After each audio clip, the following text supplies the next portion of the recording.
Welcome to another Measure Kool-Aid report, and today we dealing with the topic: have the Dallas, well, really, we flipped it.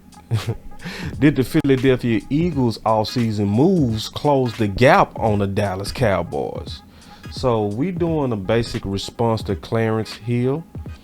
And this is my first time actually responding to Clarence Hill in one of his articles, because Clarence Hill is one of your better insiders for the Dallas Cowboys. He's somebody that, whether you agree with him or not, you can trust that he's going to give it to you straight. He's a guy that, from me watching him, and I met him a lot, met him about 3-4 times, talked to him on occasion.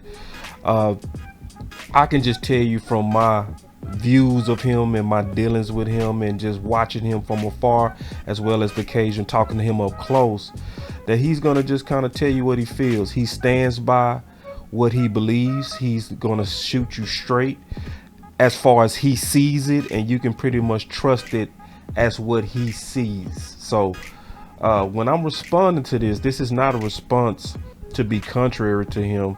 This is just something to where I see it slightly different, to the point to where I even did a slightly different title, because his title is, did the Dallas Cowboys offseason moves close the gap on the Philadelphia Eagles? Well, I actually see it quite the opposite. It's, did the Philadelphia Eagles offseason moves close the gap on the Dallas Cowboys? So this is something that I totally see different, because to me, they needed to close the gap on us, and they've been trying to close the gap on us. And this is also a topic that the OC go be talking about as well. So we both got our different reasons. So y'all look out for that video that's gonna be dropping today as well. But we both got different reasons to where we believe that the Eagles needed to close the gap on Dallas and not the opposite. So let me just kind of make my case on it. So before I make my case, looking at his case just slightly, he made a good case talking about the Dallas Cowboys and the moves that they're making. And, you know, obviously the Dallas Cowboys did make some good moves. The Mozzie pick, like he spoke about that, helps with the QB sneak, even to the point to where we heard Michael Parsons even say, no more QB sneak, AJ. He was talking to AJ Brown, and he was saying that that was a counter, the Mozzie Smith pick, for what they was doing successfully on 3rd and short, 2nd and short, 4th and short, where they was converting the majority of their short yardages through QB sneak, what I call rugby ball. So no more rugby ball. So, and you know, he really, you know, talked about the upgrades we made with Stephon Gilmore, Brandon Cooks, talked about losing Ezekiel Elliott and the Russian champion that he was. He also talked about, you know, he made some good cases, but then in the end, what it really came down to is, well, he really made it clear. He said it's safe to say that the Eagles did nothing to improve their squad from a year ago. See, and I agree with that. They lost productive players and both coordinators. So it's like, did they do enough to keep up with us? So when I really look at it, it comes down to this. He said, to that end, the Eagles remain the best team in the NFC. And that I don't agree with. I don't think they are the best team at all. And so let me get into why I don't believe that they are the best team. And I really do believe that the Philadelphia Eagles needed to close the gap with us, and I don't really think they did, to be honest with you.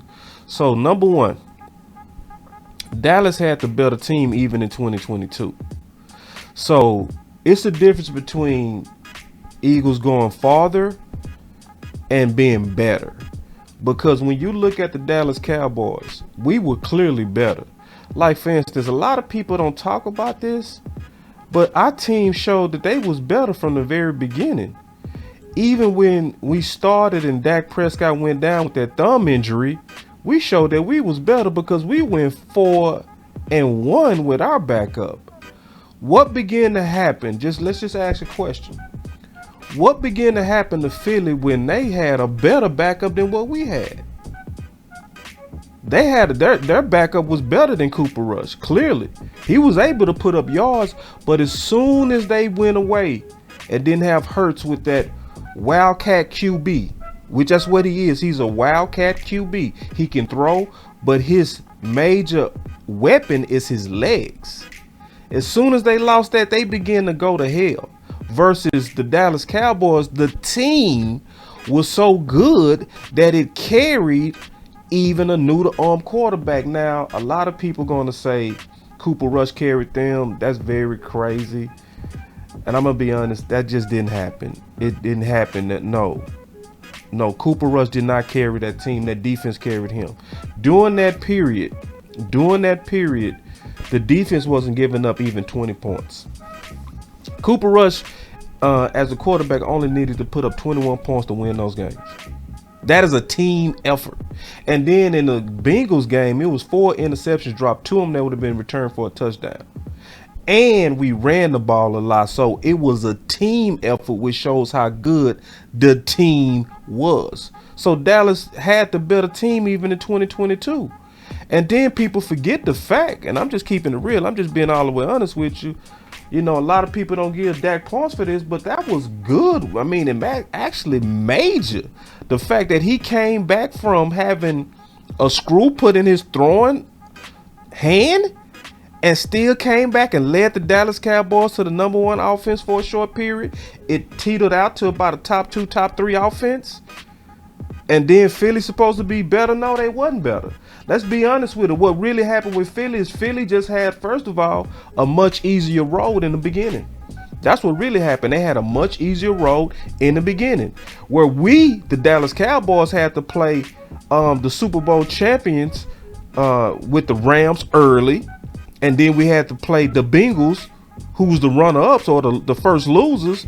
Yeah, we had to play them early with a backup. Versus they had old Mickey Mouse schedule out the gate. And they didn't even start having QB issues when Hurts went down until the very end, versus we had major problems in the very beginning. So I have no idea how we keeping up with them at all. I really don't. I really feel like and know that they keeping up with us. Because see, all the aggression that they did in 2022 was to keep up with us. That's why they went aggressive with AJ Brown. Now I give them credit for being aggressive, but you had to be aggressive because frankly we was owning Philly. Like, go look up when the last time Dak Prescott himself lost to them Eagles. I think it was before COVID. So man, I ain't trying to hear nothing about no Eagles keeping up with Dallas. And I'm not taking no shot at Clarence because I like Clarence. I'm just talking about the thought. And I just, to me, want us on the same page on this, is that they trying to keep up with us. Because see, again, Dak Prescott is 8-3 versus those Eagles. 8-3. And the last time he faced them, he put 300 yards and went 24 for 24 on their zone coverage. He murdered them. Put them in the casket. So now I just don't see it. So now what are y'all doing and what are they doing to keep up with Dallas? And even a Super Bowl run, I ain't too impressed. Who did you have to face first? The Giants, who we own easily? And then Hurts didn't have a good game versus them. Don't act like he did. He did not. And then even when they played San Fran, they didn't have to go against Purdy. Yeah, they knocked him out. Congrats. They was the ones who injured him. But don't act like they had to go against Purdy for 4 quarters, who was hot, versus we did. So when you look at their road even to the Super Bowl, it wasn't as impressive as us in terms of the matchups that we had to go through. So I'm just not really honestly seeing it at all. And so another thing, when I say Dallas had the better team in 2022, the fact is this: Dallas is built on top. Philly trying to maintain. See, that's big what I just said. We built on top. Philly, they trying to maintain. See, we got rid of our dysfunction, Kellen Moore. So the only real edge that Philly had to me was the common sense coaching. They had a lot of common sense. They would stick to what worked, like the QB sneak. That was smart. They had an identity.